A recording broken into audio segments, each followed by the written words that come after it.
ਹੁਣ ਤੋਂ ਬਾਅਦ ਉਹ ਸੈਂਟਰਲ ਗਵਰਨਮੈਂਟ ਦੇ ਅਧੀਨ ਹੋਣਗੇ।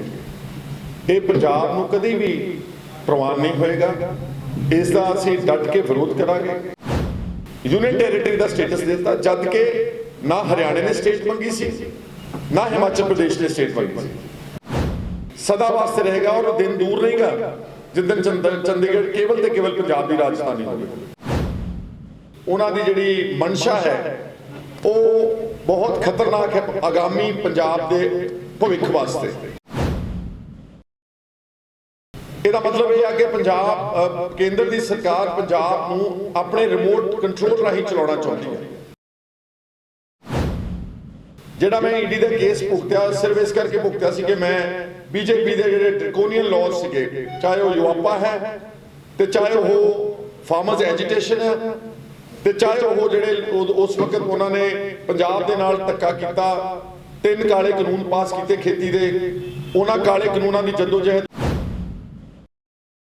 जब पंजाब बल रहा होवे, इन्हां दे लीडर जिहड़े राज्य सभा दे चुने ने वो मॉडलिंग करते होण, इधरों ज़्यादा शर्मनाक गल नहीं हो सकती। राघव चड्ढा आई बिलीव भगवंत मान ने यह रस्ता चुनिया वा, ये बहुत बिलेटेड है।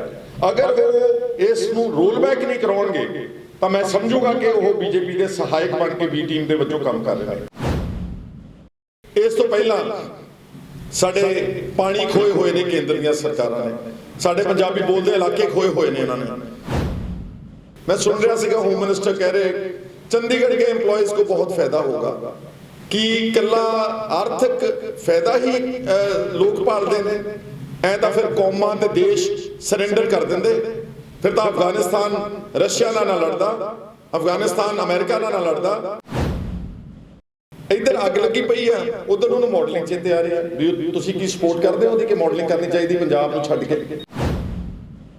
और दूसरा उन्होंने अच्छा फैसला किया कि वन पेंशन मल्टीपल पेंशन बंद की। सब तो पहला मैं स्वागत किया।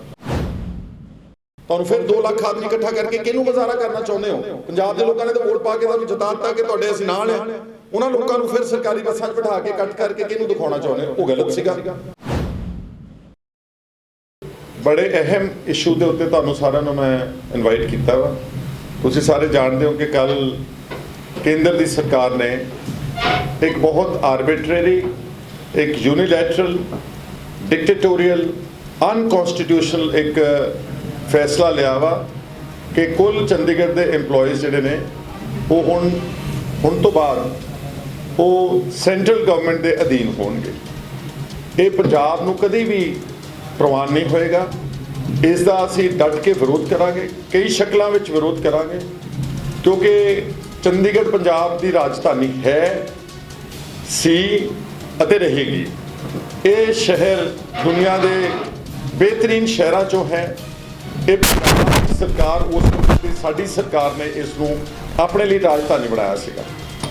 और जदों पंजाबी सूबे का मोर्चा लग्या तो अल्टीमेटली 1966 में पंजाब इस कुट्टे भज्जी शक्ल दे विच बनिया, तो उस वक्त भी आप मुहारे इस शहर नूं एक सांझी राजधानी बनाता हरियाणे नाल, यूनियन टेरिटरी का स्टेटस देता जद के ना हरियाणा ने स्टेट मंगी सी ना हिमाचल प्रदेश ने स्टेट मंगी सी। ये सारे मोर्चे में अगर कुर्बानियां दित्तियां पंजाब के लोगों ने दित्तियां, जेलों च गए और बहुत सारिया होर तसीहे चले।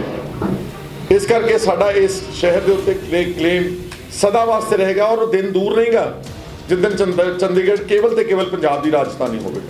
इत्थे बस नहीं, इतिहास गवाह वा, रिकॉर्ड आ कि 1985 के जो राजीव लौंगोवाल अकॉर्ड होया, उस अकॉर्ड के जिहड़ियां 11 शर्तां सीगियां जिहड़ियां आपस में सहमति प्रगटाई एक देश के प्राइम मिनिस्टर ने। ठीक है, और राजीव गांधी उस वक्त प्राइम मिनिस्टर से, लेकिन कांग्रेस के प्राइम मिनिस्टर से, लेकिन अल्टीमेटली वो देश के प्रधानमंत्री से जिदा मिस्टर नरेंद्र मोदी अज प्राइम मिनिस्टर ने। सो ये कोई छोटा मोटा फैसला नहीं होता कि तुसी एक देश के प्राइम मिनिस्टर ने कोई कमिटमेंट की होवे ते वो दूजी गवर्नमेंट आन के उसनूं उड़ा देवे, तोड़ देवे। एक क्लॉज नंबर 7 ते सीगा कि चंडीगढ़ जिहड़ा पंजाब नूं ट्रांसफर किया जाएगा। और इत्थे बस नहीं, जिहड़ा ये फैसला लिया बीजेपी ने, मेरे हिसाब के नाल इहदे पिछे उन्हां दी जिहड़ी मंशा है ਉਹ ਬਹੁਤ ਖਤਰਨਾਕ ਹੈ ਆਗਾਮੀ ਪੰਜਾਬ ਦੇ ਭਵਿੱਖ ਵਾਸਤੇ। ਜਿਸ ਤਰ੍ਹਾਂ ਇਹਨਾਂ ਨੇ ਪਹਿਲਾਂ BBMB ਦਾ ਕੰਟਰੋਲ ਖੋਇਆ ਸਾਡੇ ਤੋਂ, ਸਾਡੀ ਨੁਮਾਇੰਦਗੀ ਹਟਾ ਦਿੱਤੀ। ਉਸ ਤੋਂ ਪਹਿਲਾਂ ਜਿੱਦਾਂ BSF ਦੇ ਦਾਇਰੇ ਨੂੰ ਰੂਟੀਨ 50 ਕਿਲੋਮੀਟਰ ਤੋਂ ਵਧਾ ਕੇ 150 ਕਿਲੋਮੀਟਰ ਕਰ ਦਿੱਤਾ। ਇਹਦਾ ਮਤਲਬ ਇਹ ਆ ਕਿ ਪੰਜਾਬ ਕੇਂਦਰ ਦੀ ਸਰਕਾਰ ਪੰਜਾਬ ਨੂੰ ਆਪਣੇ ਰਿਮੋਟ ਕੰਟਰੋਲ ਰਾਹੀਂ ਚਲਾਉਣਾ ਚਾਹੁੰਦੀ ਹੈ। ਇਹਦੇ ਹੋਮ ਡਿਪਾਰਟਮੈਂਟ ਨੂੰ ਆਪਣੇ ਕਬਜ਼ੇ ਥੱਲੇ ਰੱਖਣਾ ਚਾਹੁੰਦੀ ਹੈ। ਜਿਹੜਾ ਮੈਂ ED ਦਾ ਕੇਸ ਭੁਗਤਿਆ ਸਿਰਫ ਇਸ ਕਰਕੇ ਭੁਗਤਿਆ ਸੀ ਕਿ ਮੈਂ BJP ਦੇ ਜਿਹੜੇ ਡ੍ਰੈਕੋਨੀਅਨ ਲਾਜ਼ ਸੀਗੇ, ਚਾਹੇ ਉਹ ਯੂਆਪਾ ਹੈ ਤੇ ਚਾਹੇ ਉਹ ਫਾਰਮਰਸ ਐਜੀਟੇਸ਼ਨ ਹੈ ਤੇ ਚਾਹੇ ਉਹ ਜਿਹੜੇ ਉਸ ਵਕਤ ਉਹਨਾਂ ਨੇ ਪੰਜਾਬ ਦੇ ਨਾਲ ਧੱਕਾ ਕੀਤਾ, 3 ਕਾਲੇ ਕਾਨੂੰਨ ਪਾਸ ਕੀਤੇ ਖੇਤੀ ਦੇ, ਉਹਨਾਂ ਕਾਲੇ ਕਾਨੂੰਨਾਂ ਦੀ ਜਦੋਜਹਿਦ ਵਿੱਚ 600-700 ਬੰਦਾ ਮਰ ਗਿਆ।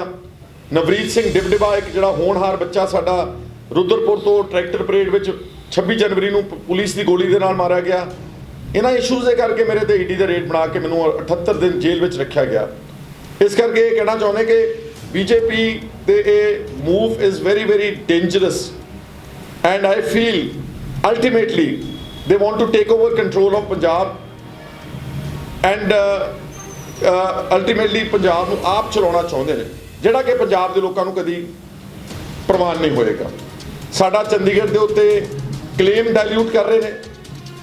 ਜਿਹੜਾ ਚੰਡੀਗੜ੍ਹ ਵਿੱਚ ਅਨੁਪਾਤ ਈਵਨ ਜਦੋਂ ਯੂਨੀਅਨ ਟੈਰੀਟਰੀ ਦਾ ਸਟੇਟਸ ਕੀਤਾ ਗਿਆ ਤਾਂ ਕੇਂਦਰ ਦੀ ਸਰਕਾਰ ਨੇ 60-40 ਦਾ ਰੇਸ਼ੋ ਉਸ ਨੂੰ ਕਿਹਾ ਸੀਗਾ ਕਿ 60% EMPLOYEES ਚੰਡੀਗੜ੍ਹ ਵਿੱਚ ਪੰਜਾਬ ਦੇ ਹੋਣਗੇ ਆਫਿਸਰਸ, 40% ਜਿਹੜੇ ਨੇ ਉਹ ਹਰਿਆਣੇ ਦੇ ਹੋਣਗੇ। ਲੇਕਿਨ ਆਪੇ ਪਿਛਲੇ ਸਮੇਂ 'ਚ ਉਸ ਨੂੰ ਵੀ ਡਾਇਲਿਊਟ ਕਰਕੇ ਪੰਜਾਬ ਦੀ ਰਿਪਰੈਜ਼ੈਂਟੇਸ਼ਨ ਚੰਡੀਗੜ੍ਹ ਯੂਨੀਅਨ ਟੈਰੀਟਰੀ ਦੇ ਕੰਟਰੋਲ ਵਿੱਚ ਆਪ ਘਟਾ ਦਿੱਤੀ ਉਹਨਾਂ ਨੇ। ਔਰ ਆਹ ਜਿਹੜਾ ਫੈਸਲਾ ਵਾ ਕਿ ਅਸੀਂ ਸਾਰੇ ਜਿਹੜੇ ਚੰਡੀਗੜ੍ਹ ਦੇ EMPLOYEES ਨੇ ਉਹ ਗਵਰਨਮੈਂਟ ਆਫ ਇੰਡੀਆ ਦੇ ਅਧੀਨ ਹੋਣਗੇ, ਇਹਦੇ ਨਾਲ ਪੰਜਾਬ ਦੀ ਭਾਸ਼ਾ ਤੇ ਡਾਇਰੈਕਟ ਅਸਰ ਪਵੇਗਾ ਤੇ ਪੰਜਾਬ ਦੀ ਜਿਹੜੀ ਹੋਂਦ ਆ ਉਹਨੂੰ ਖਤਰੇ ਤੇ ਪਾਉਣ ਵਿੱਚ ਉਹਨਾਂ ਨੇ ਇਮਤਿਹਾਨ ਲਿਆ ਵਾ। ਪੰਜਾਬ ਦੇ ਲੋਕ ਅਗਰ ਇਹਨੂੰ ਵੈਸੇ ਹੀ ਡਾਈਜੈਸਟ ਕਰ ਜਾਣਗੇ ਤੇ ਅਗਲਾ ਫੈਸਲਾ BJP ਦਾ ਇਹਦੇ ਨਾਲੋਂ ਵੀ ਭਿਆਨਕ ਆਵੇਗਾ। ਇਸ ਲਈ ਮੇਰੇ ਪੰਜਾਬ ਦੇ ਲੋਕਾਂ ਨੂੰ ਸਭ ਨੂੰ ਅਪੀਲ ਹੈ, ਸਾਰੇ ਵਰਗਾਂ ਦੇ ਲੋਕਾਂ ਨੂੰ, ਸਾਰੀਆਂ ਪਾਰਟੀਆਂ ਦੇ ਲੋਕਾਂ ਨੂੰ, ਕਿ ਇਸ ਨੂੰ we have to fight it out very strongly. ਕਿਉਂਕਿ ਜਿਹੜਾ ਸਾਡੀ ਭਾਸ਼ਾ ਮੈਂ ਕਹਿ ਰਿਹਾ ਸੀਗਾ, ਜਦੋਂ ਤੁਸੀਂ ਕੇਂਦਰ ਦੇ EMPLOYEES ਬਣ ਗਏ, they can get any employee from Uttar Pradesh, they can get somebody from Bihar, they can get somebody from Rajasthan। ਜਿਹੜੇ ਬੰਦਿਆਂ ਨੂੰ ਪੰਜਾਬੀ ਬੋਲਣੀ ਨਹੀਂ ਆਉਂਦੀ ਹੋਊਗੀ, ਸਾਡਾ ਡੋਮਿਸਾਈਲ ਨਹੀਂ ਹੋਏਗਾ, ਤਾਂ ਇਹਦਾ ਮਤਲਬ ਹੈ ਕਿ ਇਹ ਪੰਜਾਬ ਦਾ ਉਹਨਾਂ ਨੇ ਪਹਿਲਾ ਕਦਮ ਪੱਟਿਆ ਵਾ। ਸਾਡਾ ਉਹ ਟੈਂਪਰੇਚਰ ਚੈੱਕ ਕਰ ਰਹੇ ਨੇ ਕਿ ਕਿੰਨਾ ਕੁ ਵਿਰੋਧ ਕਰਦੇ ਨੇ। ਇਸ ਤੋਂ ਬਾਅਦ ਪਤਾ ਨਹੀਂ ਕੀ ਉਹਨਾਂ ਨੇ ਆਉਣ ਵਾਲੇ ਸਮੇਂ 'ਚ ਕਰਨਾ ਹੈ। ਜਿੱਦਾਂ ਜੰਮੂ ਕਸ਼ਮੀਰ ਦੇ 2 ਟੋਟੇ ਕਰਕੇ ਇੱਕ ਚੰਗੀ ਭਲੀ ਸਟੇਟ ਨੂੰ ਯੂਨੀਅਨ ਟੈਰੀਟਰੀ ਬਣਾਤਾ। Anything can be expected from this government, ਜਿਹੜੀ ਕਿ ਪੰਜਾਬ ਵਿਰੋਧੀ ਅੱਜ ਸਾਬਤ ਹੋ ਚੁੱਕੀ ਹੈ। ਜਿਸ ਢੰਗ ਦੇ ਨਾਲ ਕਿਸਾਨਾਂ ਦੇ ਅੰਦੋਲਨ ਵਿੱਚ ਉਹਨਾਂ ਨੇ ਦੁਰਵਿਵਹਾਰ ਕੀਤਾ, ਕਿਸੇ ਇੱਕ ਬੰਦੇ ਦਾ ਹਾਲ ਨਹੀਂ ਪੁੱਛਣਗੇ। ਉਹਨਾਂ ਦੇ ਬਰੂਹਾਂ ਦੇ ਉੱਤੇ 600-700 ਬੰਦਾ ਮਰ ਗਿਆ, ਇੱਕ ਸਾਡਾ ਨੌਜਵਾਨ ਮਰ ਗਿਆ। ਨਾਟ one tweet from any BJP leader. ਇਸ ਕਰਕੇ ਇਸ ਦਾ ਅਸੀਂ ਬਹੁਤ ਸਖਤ ਸ਼ਬਦਾਂ ਦੇ ਵਿੱਚ ਬਹੁਤ ਜ਼ਬਰਦਸਤ ਵਿਰੋਧ ਕਰਾਂਗੇ। ਠੀਕ ਹੈ, ਹੁਣ ਭਗਵੰਤ ਮਾਨ ਨੇ ਆਈ ਬਿਲੀਵ ਕਿ ਟਵੀਟ ਜਾਂ ਕੋਈ ਵੀਡੀਓ ਪਾਈ ਹੈ ਵਿਚ ਇਜ਼ ਵੈਰੀ ਬਿਲੇਟਡ। ਜਦ ਪੰਜਾਬ ਬਲ ਰਿਹਾ ਹੋਵੇ, ਇਹਨਾਂ ਦੇ ਲੀਡਰ ਜਿਹੜੇ ਰਾਜ ਸਭਾ ਦੇ ਚੁਣੇ ਨੇ ਉਹ ਮਾਡਲਿੰਗ ਕਰਦੇ ਹੋਣ, ਇਧਰੋਂ ਜ਼ਿਆਦਾ ਸ਼ਰਮਨਾਕ ਗੱਲ ਨਹੀਂ ਹੋ ਸਕਦੀ। ਰਾਘਵ ਚੱਡਾ ਆਈ ਬਿਲੀਵ ਪਤਾ ਨਹੀਂ ਕਿਹੜੇ ਲੈਕਮੀ ਦੇ ਬ੍ਰਾਂਡ ਵਾਸਤੇ ਮਾਡਲਿੰਗ ਕਰ ਰਿਹਾ ਸੀਗਾ। ਇਸੇ ਕਰਕੇ ਅਸੀਂ ਕਹਿੰਦੇ ਸੀ ਕਿ ਰਾਜ ਸਭਾ ਨੂੰ ਤੁਸੀਂ ਨੌਨ ਪੰਜਾਬੀਆਂ ਨੂੰ ਬਣਾ ਕੇ ਪੰਜਾਬ ਦੇ ਨਾਲ ਧੱਕਾ ਕਰ ਰਹੇ ਹੋ। ਕਿੱਥੇ ਨੇ ਉਹ ਨੌਨ ਪੰਜਾਬੀ? ਕੀ ਬੋਲੇਗਾ ਰਾਘਵ ਚੱਡਾ? ਕੀ ਸੰਦੀਪ ਪਾਠਕ ਬੋਲੇਗਾ? ਕਿ ਜਿਹੜਾ ਉਹ ਇੱਕ ਹੋਰ ਬਣਾਇਆ ਇਹਨਾਂ ਨੇ ਤੀਸਰਾ ਕੋਈ ਪ੍ਰੋਪਰਟੀ ਡੀਲਰ ਲੁਧਿਆਣੇ 'ਚੋਂ ਚੱਕ ਕੇ ਦਿੱਲੀ ਜਿਹੜਾ ਰਹਿੰਦਾ ਬੋਲੇਗਾ? ਕਿ ਅਸ਼ੋਕ ਮਿੱਤਲ ਵਿੱਚ ਜਾਨ ਹੈ ਕਿ BJP ਦੇ ਇਸ ਫੈਸਲੇ ਦਾ ਵਿਰੋਧ ਕਰੇਗਾ? ਬਾਹਰ ਨਿਕਲ ਕੇ ਪਾਰਲੀਮੈਂਟ ਵਿੱਚ ਜਾ ਕੇ ਕਹੇਗਾ ਕਿ BJP ਦਾ ਇਹ ਕੰਮ ਗੈਰ ਕਾਨੂੰਨੀ, ਗਲਤ, ਐਂਟੀ ਪੰਜਾਬ ਔਰ ਐਂਟੀ ਪੰਜਾਬੀ ਹੈ? ਕਦੇ ਵੀ ਨਹੀਂ ਬੋਲਣਗੇ ਭਰਾਓ। ਇਸ ਕਰਕੇ ਜਿਹੜਾ ਭਗਵੰਤ ਮਾਨ ਨੇ ਇਹ ਰਸਤਾ ਚੁਣਿਆ ਵਾ, ਇਹ ਬਹੁਤ ਬਿਲੇਟਡ ਹੈ। ਅਗਰ ਉਹ ਇਸ ਨੂੰ ਰੋਲ ਬੈਕ ਨਹੀਂ ਕਰਾਉਣਗੇ ਤਾਂ ਮੈਂ ਸਮਝੂਗਾ ਕਿ ਉਹ BJP ਦੇ ਸਹਾਇਕ ਬਣ ਕੇ B ਟੀਮ ਦੇ ਵਜੋਂ ਕੰਮ ਕਰ ਰਹੇ ਨੇ। ਇਹਦੇ ਲਈ ਭਾਵੇਂ ਕਿੰਨਾ ਹੀ ਲੜਨਾ ਪਵੇ ਉਹਨਾਂ ਨੂੰ ਤੁਰੰਤ ਸਾਰੀਆਂ ਪਾਰਟੀਆਂ ਦੇ ਆਗੂ ਨੂੰ ਲੈ ਕੇ ਦਿੱਲੀ ਵੀ ਜਾਣਾ ਪਵੇ, ਪ੍ਰਾਈਮ ਮਿਨਿਸਟਰ ਦੇ ਘਰ ਦੇ ਬਾਹਰ ਧਰਨਾ ਮਾਰਨਾ ਪਵੇ, ਹੀ ਸ਼ੁੱਡ ਟੇਕ ਦੈਟ ਇਨੀਸ਼ੀਏਟਿਵ। ਔਰ ਜੇ ਚਾਰੋਂ ਪਾਸੇ BJP ਨਹੀਂ ਮੰਨਦੀ ਤਾਂ ਫਿਰ ਮੈਂ ਸਮਝਦਾ ਕਿ ਉਹਨਾਂ ਨੂੰ ਲੀਗਲ ਰਿਕੋਰਸ ਲੈਣਾ ਚਾਹੀਦਾ। He should move the Supreme Court of India ਕਿ ਸਾਡਾ ਰਾਈਟ ਡਾਇਲਿਊਟ ਕਰ ਰਹੇ ਨੇ। ਔਰ ਕਿੱਦਾਂ ਹੋ ਸਕਦਾ ਵਾ ਕਿ ਪੰਜਾਬ ਉਹਦਾ ਵੱਡਾ ਸਟੇਕ ਹੋਲਡਰ ਤੇ ਪੰਜਾਬ ਨੂੰ ਪੁੱਛਣ ਹੀ ਨਾ। ਚਲੋ ਹਰਿਆਣਾ ਮੰਨ ਲਿਆ ਉਹਨਾਂ ਦੀ ਸਰਕਾਰ ਉਹਨਾਂ ਦਾ ਮੋਹਰ ਲਾ ਦੇਣ, ਉਹਨੂੰ ਵੀ ਨਹੀਂ ਪੁੱਛਿਆ। ਪੰਜਾਬ ਦੇ ਲੋਕਾਂ ਨੂੰ, ਪੰਜਾਬ ਦੀ ਸਰਕਾਰ ਨੂੰ ਬਿਨਾਂ ਕੌਨਫੀਡੈਂਸ ਵਿੱਚ ਲਏ ਇਹ ਜਿਹੜਾ ਫੈਸਲਾ ਹੈ ਇਹ ਸਾਨੂੰ ਕਦੀ ਪ੍ਰਵਾਨ ਨਹੀਂ ਹੋਵੇਗਾ। ਔਰ ਮੈਂ ਆਪਣੀ ਪਾਰਟੀ ਦੇ ਵਿੱਚ ਰੱਖਾਂਗਾ। ਪਾਰਟੀ ਨੂੰ ਕੋਸ਼ਿਸ਼ ਕਰਾਂਗੇ ਕਿ ਕੋਈ ਨਾ ਕੋਈ ਜ਼ਮੀਨ ਤੇ ਹਰਕਤ ਉੱਤਰ ਕੇ ਚੰਡੀਗੜ੍ਹ ਜਾਂ ਪੰਜਾਬ ਦੀ ਧਰਤੀ ਤੇ ਜਾਂ ਦਿੱਲੀ ਦੀ ਧਰਤੀ ਤੇ ਸਾਨੂੰ we have to oppose this absolutely illegal decision on the ground as well. ਸਿਰਫ ਲਫ਼ਜ਼ਾਂ ਨਾਲ ਨਹੀਂ, ਇਹਨੂੰ ਅਸੀਂ ਜ਼ਮੀਨ ਤੇ ਉਤਰ ਕੇ ਇਹਦਾ ਵਿਰੋਧ ਕਰਾਂਗੇ। ਲੋੜ ਪਈ ਲਗਾਤਾਰ ਕੋਈ ਐਜੀਟੇਸ਼ਨ ਦੀ ਉਹ ਵੀ ਕਰਨੀ ਚਾਹੀਦੀ ਸਾਨੂੰ ਆਪਣੇ ਸੂਬੇ ਦੇ ਵਾਸਤੇ, ਕਿਉਂਕਿ ਇਸ ਤੋਂ ਪਹਿਲਾਂ ਸਾਡੇ ਪਾਣੀ ਖੋਏ ਹੋਏ ਨੇ ਕੇਂਦਰ ਦੀਆਂ ਸਰਕਾਰਾਂ ਨੇ, ਸਾਡੇ ਪੰਜਾਬੀ ਬੋਲਦੇ ਇਲਾਕੇ ਖੋਏ ਹੋਏ ਨੇ ਇਹਨਾਂ ਨੇ। ਸਾਡਾ ਹਲੇ ਚੰਡੀਗੜ੍ਹ ਜਿਹੜਾ ਇਹਦਾ ਡਿਸਪਿਊਟ ਚੱਲ ਰਿਹਾ ਵਾ, ਤੁਸੀਂ ਕਿਸੇ ਡਿਸਪਿਊਟਡ ਟੈਰੀਟਰੀ ਦੇ ਵਿੱਚ ਆਪ ਮੁਹਾਰੇ ਯੂਨੀਲੈਟਰਲੀ ਕੋਈ ਫੈਸਲਾ ਨਹੀਂ ਲੈ ਸਕਦੇ। This is against the basic principal the principle of natural law, natural justice। ਸੋ ਉਮੀਦ ਕਰਦੇ ਹਾਂ ਕਿ ਦੇਸ਼ ਦੀ ਸਰਕਾਰ, ਪ੍ਰਾਈਮ ਮਿਨਿਸਟਰ ਪੰਜਾਬ ਦੇ ਲੋਕਾਂ ਦੇ ਜਜ਼ਬਾਤਾਂ ਦੀ ਕਦਰ ਕਰਕੇ ਸਾਡਾ ਜਿਹੜਾ ਇਹਨਾਂ ਨੇ ਅਧਿਕਾਰ ਖੋਇਆ ਉਸ ਨੂੰ ਮੁੜ ਬਹਾਲ ਕਰਨਗੇ। ਮੈਂ ਸੁਣ ਰਿਹਾ ਸੀਗਾ ਹੋਮ ਮਿਨਿਸਟਰ ਕਹਿ ਰਹੇ ਚੰਡੀਗੜ੍ਹ ਕੇ एम्प्लॉयज़ को बहुत फायदा होगा। कि ਇਕੱਲਾ ਆਰਥਿਕ ਫਾਇਦਾ ਹੀ ਲੋਕ ਭਾਲਦੇ ਨੇ?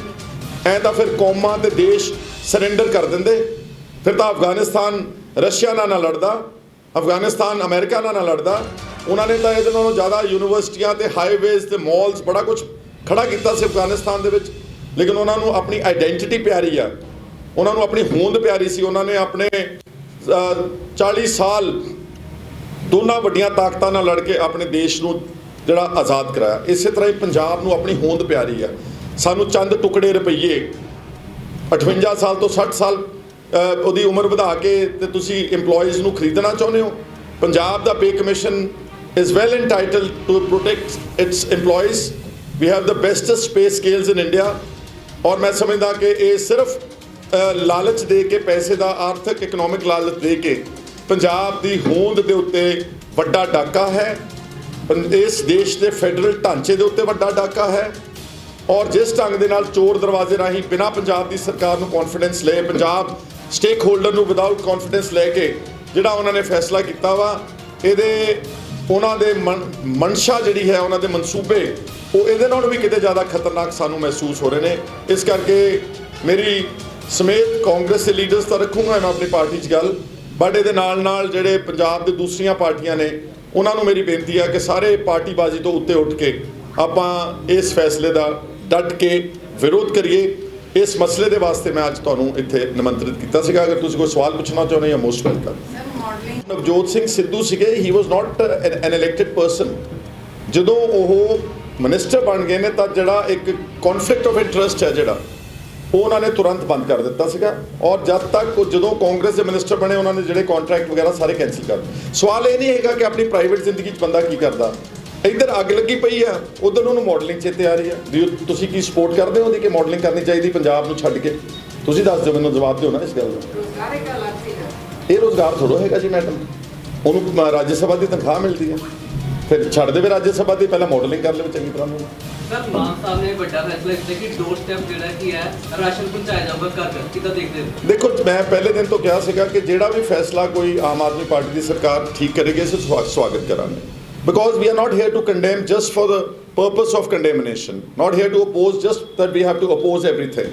ਉਹਨਾਂ ਨੇ ਪਹਿਲਾਂ 122 ਬੰਦਿਆਂ ਦੀ ਸਿਕਿਉਰਿਟੀ ਪੋਲੀਟੀਕਲ ਆਦਮੀਆਂ ਦੀ ਲਈ ਕਰਟੇਲ ਕੀਤੀ, ਅਸੀਂ ਸਵਾਗਤ ਕੀਤਾ। ਹਾਲਾਂਕਿ ਉਹਦੇ 'ਚ ਫਲੋ ਆ, ਜਿਹੜੇ ਆਫਸਰਸ ਨੇ ਜਿਹੜੇ ਚੰਡੀਗੜ੍ਹ ਦੇ ਰਾਜਧਾਨੀ 'ਚ ਬੈਠੇ ਨੇ 5-4 ਕਿਲੋਮੀਟਰ ਜਾਂਦੇ ਨੇ, ਇੱਕ ਜਿਪਸੀ ਅੱਗੇ ਲਾਈ ਹੁੰਦੀ, ਇੱਕ ਜਿਪਸੀ ਪਿੱਛੇ ਲਾਈ ਹੁੰਦੀ, ਜਾਂਦੇ ਕਿੱਥੇ ਨੇ? ਸੈਕਟਰੀਏਟ ਜਾਂ ਪੁਲਿਸ ਹੈਡਕੁਆਟਰਸ, ਸਭ ਤੋਂ ਮਹਿਫੂਜ਼ ਥਾਵਾਂ ਦੇ ਉੱਤੇ। ਇਸ ਕਰਕੇ ਜੇ ਪੋਲੀਟੀਕਲ ਆਦਮੀਆਂ ਦੀ ਸਿਕਿਉਰਿਟੀ ਕੱਟੀ, ਉਹਨਾਂ ਦੀ ਵੀ ਕੱਟੋ। That will save you much more in the financial side of it। और दूसरा उन्होंने अच्छा फैसला किया कि वन पेंशन मल्टीपल पेंशन बंद की। सब तो पहला मैं स्वागत किया, क्योंकि मैं समझदा कि मल्टीपल पेंशन का कोई रोल नहीं है, लोड़ नहीं हैगी। एक पेंशन, लेकिन एक पेंशन जी आ कुछ MLAs ने बहुत गरीब होंगे ने, और कुछ लोगों को ऐ लगता कि MLA तो पोलीटिकल तक कुछ करते नहीं है, तो सिर्फ उदे घूमते फिरते हैं। ये लाइफ टाइम इशू आ। मेरे जिंदगी के 25 साल पॉलिटिक्स में नंगे ने, मैं किहड़ा कोई व्यापार दुकान की, मैं किहड़ा कोई होर धंधा किया, मैं किहड़ा कोई IAS ऑफिसर बनया। Therefore one legitimate pension which should be respectable, जिहदे नाल अज दे महंगाई के युग में एक MLA अपना घर चला सके, असीं स्वागत किया। जो गल गलत करनगे गलत कवांगे। इन्होंने बसां भर के अपनी रैलियां कीतियां, वॉट फॉर? ਤੁਹਾਨੂੰ ਐਡਾ ਵੱਡਾ ਮੈਂਡੇਟ ਦਿੱਤਾ ਲੋਕਾਂ ਨੇ, ਤੁਸੀਂ ਹਲੇ ਵੀ ਰੱਜੇ ਨਹੀਂ ਹੋ।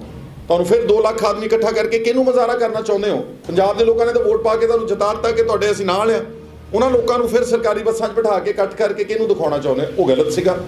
ਜਿਹੜਾ ਕੰਮ ਗਲਤ ਕਰਨਗੇ, ਤੁਸੀਂ ਰਾਸ਼ਨ ਦੀ ਗੱਲ ਕੀਤੀ, ਇਹ ਹੁਣ ਜਦ ਤੱਕ ਇੰਪਲੀਮੈਂਟ ਹੋਵੇਗਾ ਦੇਖਣਾ ਵਾ ਕਿ ਕੀ ਉਸ ਪ੍ਰਣਾਲੀ ਵਿੱਚ ਲੋਕਾਂ ਨੂੰ ਫਾਇਦਾ ਜ਼ਿਆਦਾ ਕਿ ਥਰੂ ਡਿਪੋਜ਼ ਲੋਕਾਂ ਨੂੰ ਜ਼ਿਆਦਾ ਸਹੂਲਤ ਸੀਗੀ। ਇਹ ਆਉਣ ਵਾਲਾ ਸਮਾਂ ਦੱਸੇਗਾ ਐਂਡ ਅਕੋਰਡਿੰਗਲੀ ਵਿਲ ਰਿਐਕਟ। ਜਿਹੜੀ ਇਹ ਸਕੀਮ ਜਿਹੜੀ ਪਹਿਲਾਂ ਦਿੱਲੀ 'ਚ ਲਾਗੂ ਕੀਤੀ ਸੀ ਇਹਨਾਂ ਨੇ ਕੇਜਰੀਵਾਲ ਸਾਹਿਬ ਨੇ, ਇਹ ਹੁਣ ਪੰਜਾਬ 'ਚ ਲਾਗੂ ਕਰਨ ਜਾ ਰਹੇ ਹਨ। ਪਰ ਦਿੱਲੀ ਵਿੱਚ ਆਲਰੇਡੀ ਕੇਂਦਰ ਸਰਕਾਰ ਰੋਕ ਚੁੱਕੀ ਹੈ ਉਹ ਸਕੀਮ। ਚਲੋ ਇੱਥੇ ਲਾਗੂ ਕਰਨ, ਇਹਦਾ ਜਦੋਂ ਇੰਪੈਕਟ, ਕਿਉਂਕਿ ਇਹ ਅਨਾਉਂਸਮੈਂਟ ਹੈ, ਜਦੋਂ ਰਾਸ਼ਨ ਮਿਲੇਗਾ ਲੋਕਾਂ ਨੂੰ ਠੀਕ ਤਰੀਕੇ ਨਾਲ ਮਿਲੇਗਾ, ਅਸੀਂ ਉਹਦਾ ਸਵਾਗਤ ਕਰਾਂਗੇ। ਅਗਰ ਗਲਤ ਮਿਲੇਗਾ ਤਾਂ ਗਲਤ ਟੋਕ ਦਿਆਂਗੇ ਉਹਨਾਂ ਨੂੰ। ਖੈਰ ਸਾਹਿਬ, ਜਿੱਦਾਂ ਤੁਸੀਂ ਹੁਣ ਬੱਸਾਂ ਭਰਨ ਦੀ ਗੱਲ ਕੀਤੀ ਹੈ, ਤੁਸੀਂ ਕਿਤੇ ਗੱਲ ਕੀਤੀ ਕਿ ਦੂਜੀਆਂ ਪਾਰਟੀਆਂ ਕਹਿੰਦੇ ਜੇ ਤੁਹਾਡੀ ਪਾਰਟੀ ਜਿੱਦੀ ਜਾਂਦੀ ਹੈ, ਕੋਈ ਹੋਰ ਪਾਰਟੀ ਜਿੱਦੀ ਜਾਂਦੀ, ਤੁਸੀਂ ਇਹੀ ਕੁਝ ਕਰਨਾ ਸੀ। ਕੋਈ ਜ਼ਰੂਰੀ ਹੈ ਜੇ ਪਿਛਲਿਆਂ ਨੇ ਗਲਤੀ ਕੀਤੀ ਤੇ ਆਪਾਂ ਵੀ ਗਲਤੀ ਕਰਨੀ ਹੈ? ਇਸ ਗੱਲ ਦਾ ਜਵਾਬ ਦਿਓ ਮੈਨੂੰ ਜ਼ਰਾ। 2 wrongs never make a right।